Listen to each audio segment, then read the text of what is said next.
guys, so today I'm going to be sharing with you a couple math activities and some literacy activities for preschoolers.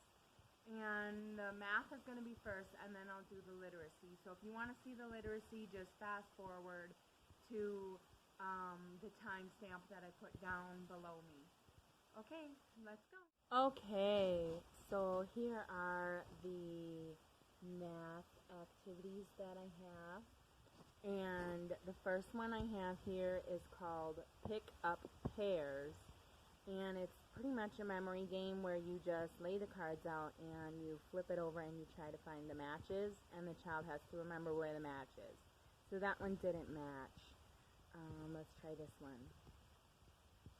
So there we go, we have two. And it's a memory game, and it helps the child with memory.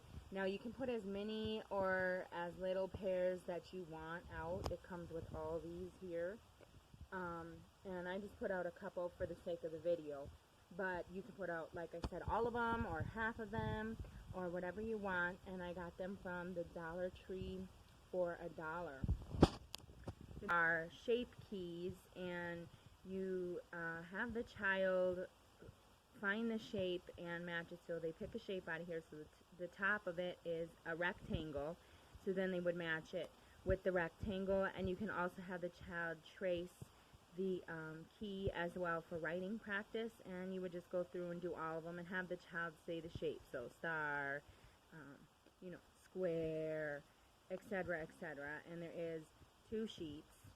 And I printed it off and laminated it. Same with these keys, so that way they can use the dry erase and erase it. Then we have just a basic numbers puzzle. It's a foam puzzle where it has, like, this says 9 and there's 9 pieces of pie, etc. So they would have to read the number, count, and put them in order together. Okay, so then we also have this activity is like almost like a puzzle, and it's the numbers 1 through 10, as you can see. And then over here on the side, which is out of the camera, we have a stack of little action figure pictures. And what the child would have to do is they would have to count how many bad guys or good guys are on the picture and then match it to the correct number. So this first one says it has 2. So the child would count, then they would find the 2, and they would put it right with the 2 like that. And they would do all of them. So this next one is 4, so they would put it with the 4, etc., etc. We have some literacy activities over here. So for this, I bought this first one at Target, and it's actually a snake puzzle, okay? So they have the letters on the pieces of the puzzle here. A is the first letter of the alphabet. Then it goes B. They would have to look over here, find the B, and then they would put it together, and so on and so forth. And they just go all the way through the alphabet and put it in order, and at the end it forms a big snake.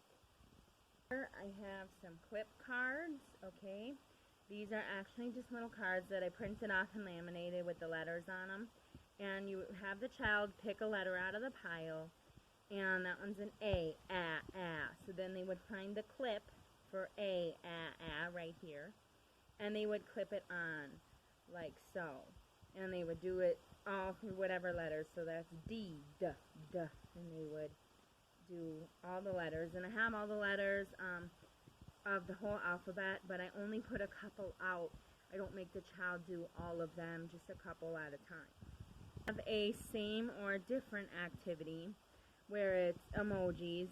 So we got different, the 2 emojis are different, and the same, they're both the same. And we have a stack here of pictures. So then you would go through and find. So these 2 are the same, and you'd have the child put it under the same column. These 2 are different. These 2 are the same.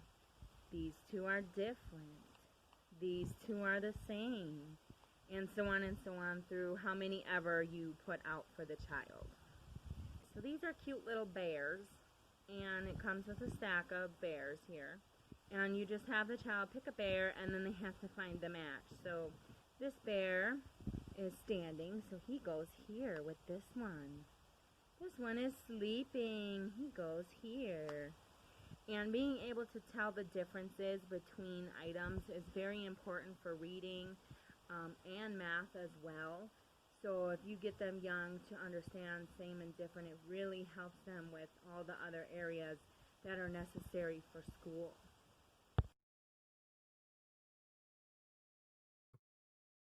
Okay, so this activity I had set up on my floor with duct tape and flashcards, and there's different shapes and numbers, and I had the children both start at the square by the window, and they would have to jump to the next shape that I say or the next number that I say. So I would say jump to the square or jump to the triangle, or I could say jump to the triangle with a 3 or jump to the rectangle with a 5, and they would have to jump across the floor to that shape or number.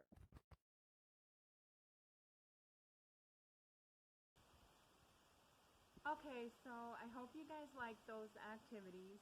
If you have any questions, as always, you can leave it in the comment section down below.